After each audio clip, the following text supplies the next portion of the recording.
Louvado seja nosso Senhor Jesus Cristo, para sempre seja louvado. Olá, amado irmão, amada irmã, sejam todos bem-vindos ao nosso quadro Quaresma Vírgula, uma jornada espiritual. E hoje, nesse sábado, nós queremos dar continuidade às nossas meditações. Só recapitulando, diante daquilo que nós já estávamos falando, estávamos partilhando também sobre as tentações, tanto a tentação de Jesus no deserto, tanto também as tentações humanas. E falando das tentações humanas, nós temos aquelas 3 categorias de tentação, como nós já havíamos falado, a que se refere a carne, luxúria, gula, a que se refere a mente, o orgulho, a inveja, e a que se refere também ao amor idolátrico das coisas, e aqui entra a cobiça.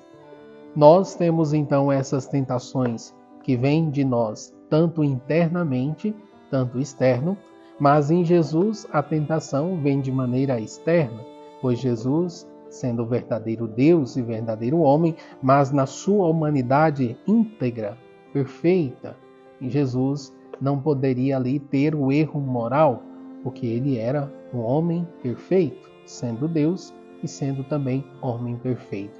Então hoje nós queremos meditar justamente uma das tentações que Jesus sofreu. Por isso assim que nós também preparamos o nosso espírito para este momento de fé e aprofundamento. Em nome do Pai, do Filho e do Espírito Santo. Amém. Ave Maria, cheia de graça, o Senhor é convosco. Bendita sois vós entre as mulheres, e bendito é o fruto do vosso ventre, Jesus. Santa Maria, Mãe de Deus, rogai por nós, pecadores, agora e na hora de nossa morte. Amém. Glória ao Pai, ao Filho e ao Espírito Santo, como era no princípio, agora e sempre. Amém. Nossa Senhora das Dores, rogai por nós. Permanecemos reunidos. Em nome do Pai, do Filho e do Espírito Santo. Amém. A primeira tentação que Jesus sofre é justamente aquilo que está em São Mateus, capítulo 4, versículo 3. Se és filho de Deus, ordena que estas pedras se tornem pães. Palavra da salvação. Glória a vós, Senhor.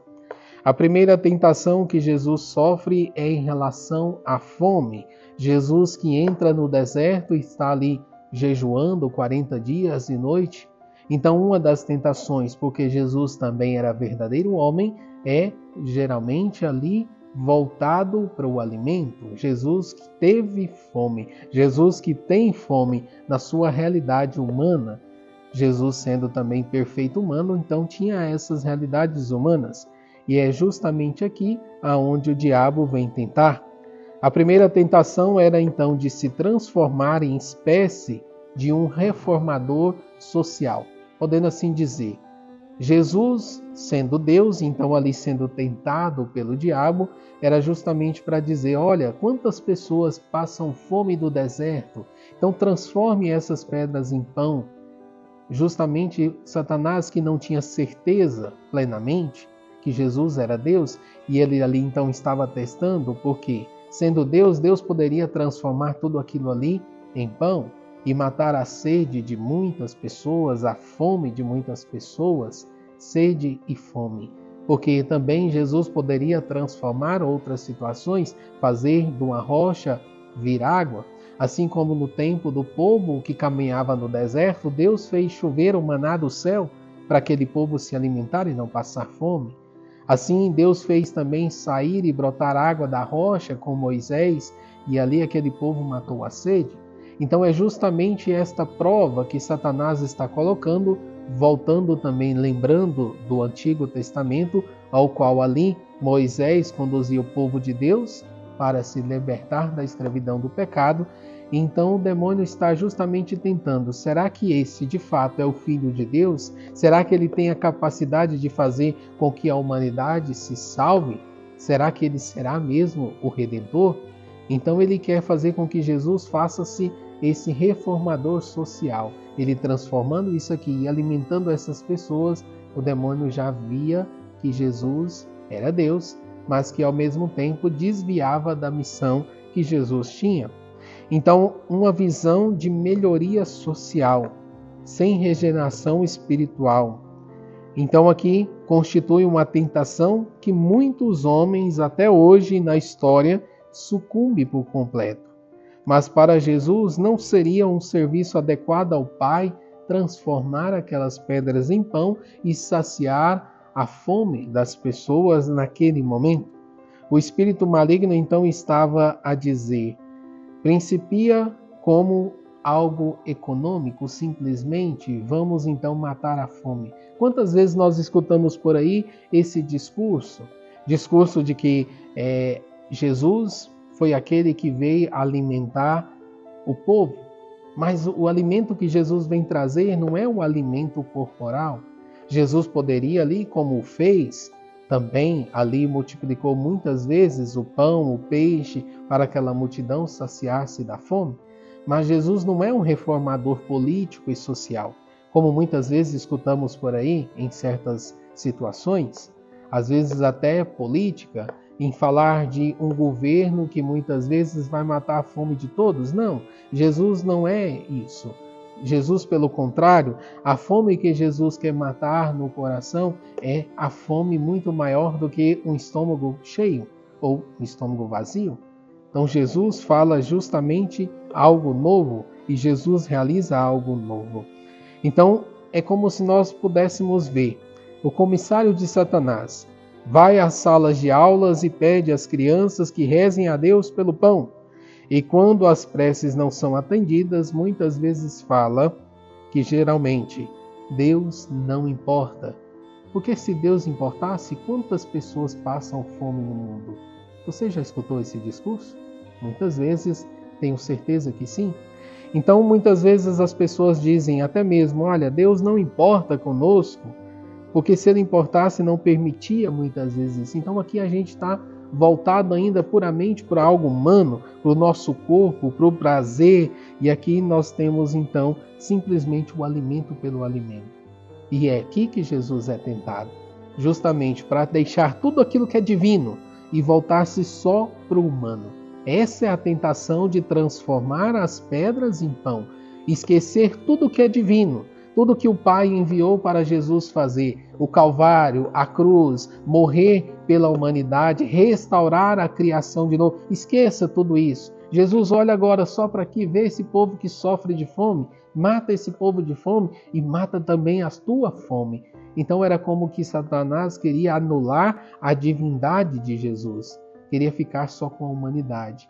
Mas Jesus, perfeito Deus e perfeito homem, e Jesus aqui, ele repele Satanás com a própria palavra de Deus, pois não é só de pão que vive o homem, mas de toda a palavra que sai da boca de Deus. Lá em São Mateus, capítulo 4, versículo 4, está escrito. E aqui nós vemos então Satanás que muitas vezes tenta fazer nosso Senhor sentir um terrível contraste entre a sua grandeza divina e também a sua verdadeira destituição. O maligno tentava a rejeitar também a sua natureza humana, as provações, a fome e a usar do poder divino para saciar a sua realidade. Quantos também muitas vezes querem usar dessas coisas simplesmente para saciar algo humano no coração e acaba esquecendo o divino, acaba esquecendo o espiritual? Então é aqui que entramos também nesta realidade. Foi aqui que Jesus foi tentado a deixar aquilo que era divino para saciar somente a humanidade, mas usando do seu poder divino. Lembra-te que mais tarde, depois, o que muitos vão dizer para Jesus lá na cruz?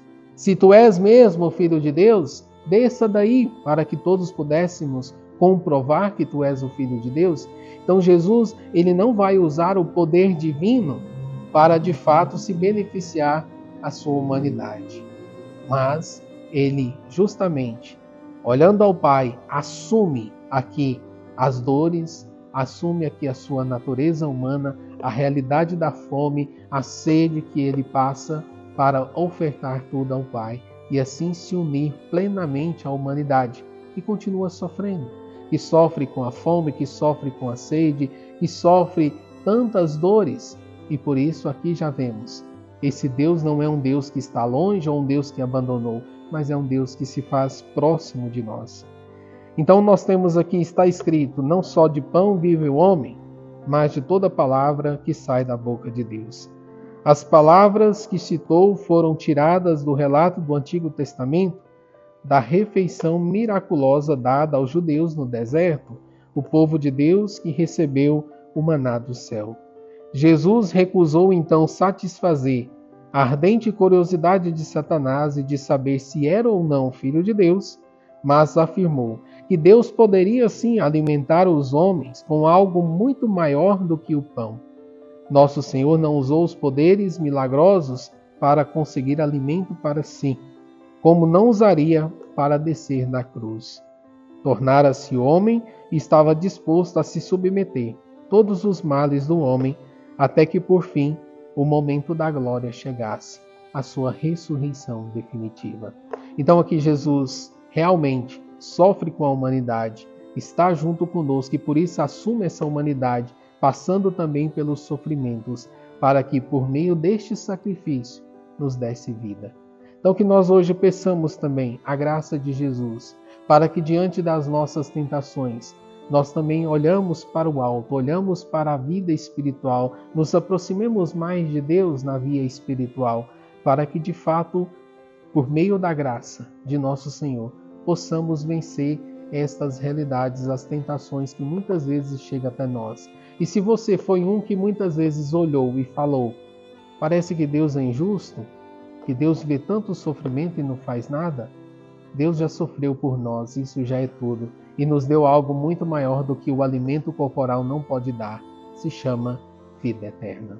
Que assim nós possamos hoje, nesse dia, olhar para a nossa vida, que não é simplesmente aqui neste mundo, mas que a nossa vida continua na eternidade, para que assim como nós, na quarta-feira de cinza, rezávamos, e do pó viemos e ao pó retornaremos.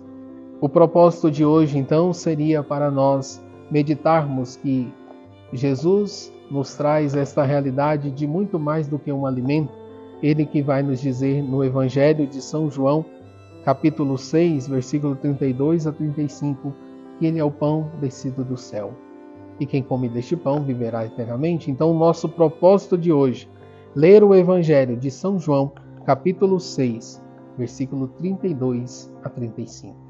E assim nós possamos concluir com a oração do Oremos da Santa Missa de hoje.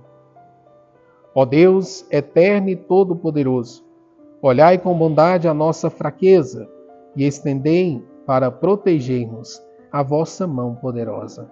Por nosso Senhor Jesus Cristo, vosso Filho, que é Deus e convosco vive e reina, na unidade do Espírito Santo, por todos os séculos dos séculos. Amém. E desça sobre vós a bênção do Deus Todo-Poderoso, Pai, Filho e Espírito Santo. Amém.